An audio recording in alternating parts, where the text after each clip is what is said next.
The modern Middle East is a very special case. After World War II, it went all over the place.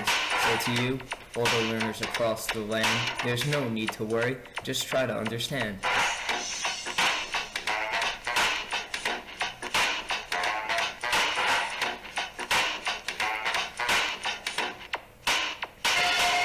Back in 1914, Ottomans were sacked.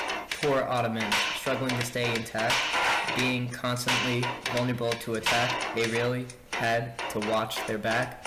Britain and France had made an agreement called the Sykes-Picot. It was a hell of an achievement. They divided up the Arab world just like they could, ultimately ending the empire for good.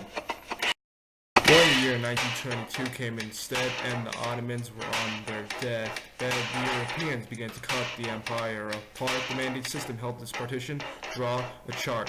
When British decided to take Palestine, the French said Syria and Lebanon's mine. During all this chaos, Turkey took a toll, beginning changes and all its goal. This movement was led by Mustafa Kemal, beginning many reforms to raise criticism. The chief goal to promote nationalism, banning the caliph and most religious criticism. He also emancipated women, which was great, along with creating a new legal code for the state. Changes occurred in the calendar and the alphabet. This required a lot of education to get set. Jewish migration was shaking up the plate. During World War I, straight to the mandate. They made a home in Palestine, which wasn't too fair, but the British and the Jewish said, too bad, don't care. Zionist movements bring a lot to bear.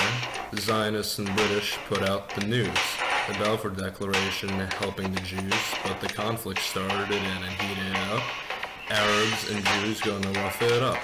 The Jews stream into Palestine like a river, enough violence to make a grown man quiver, and when the Second World War came around, the Jews ran from Europe to get out of town, tired of Hitler pushing them around. Now in 1948, UN ended the Jewish rate, dividing Palestine, breaking the news. One side for the Arabs and one for the Jews. The Jews had happily accepted their side, while the Arabs angrily stood with their pride because they received less land to reside. New ethnic conflict appeared. Both groups historically bonded to the land they revered, and battles occurred in this land. This was very violent in total Arab opposition. Many Arab armies came on a mission. Would they mind? Well, yeah, of course. Many Arabs became refugees. In Lebanon, Syria, Jordan, and Gaza, ruled by Jordanian King Abdallah, helped the suffering by the will of Allah. Israel's wish had been granted. May 14, 1948, the plan goes ahead. Israel became a state recognized by both the U.S. and the Soviet Union. Many more wars started to be in disunion, like the war in the Suez or the Six-Day War. After these battles, Israel had gone and wiped the floor. They thought it was over, with nothing more. Incorrect, just all wrong. There's the Palestine Liberation Organization, the PLO, a terrorist organization. They demanded for a very big goal. They only wanted a Arab-Palestinian state. Nasrallah agreed and they were on their way. PLO was looking ready to strike and they went ahead. They hit Israel 5 years going on to the fight. They ordered many men and children to their side.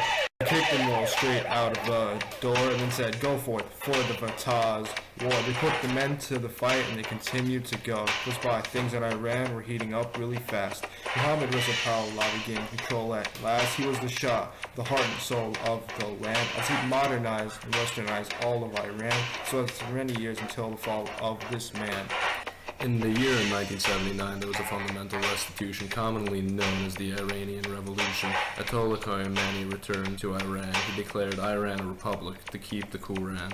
Friendships with the West went in the trash can. There was a strict code of Muslim law and women's lost their rights, as the Western ideals went back into the night, while Iran changed the whole Middle East game to something new that made the whole world look down on them and go, phew.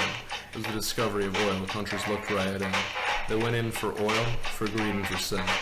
Billions made in many places, making Middle Eastern countries have very happy faces.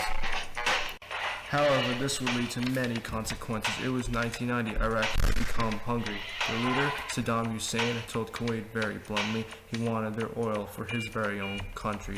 He went into Kuwait with his own entry, grabbed what he could, which angered the West. Many Westerners joined together to contest.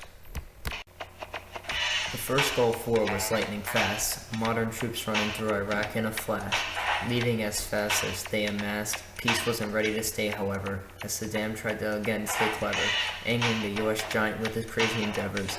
The second time was a different show. Saddam got the boot and had to go, resulting in humiliation of Iraq, preventing them from making any other attack.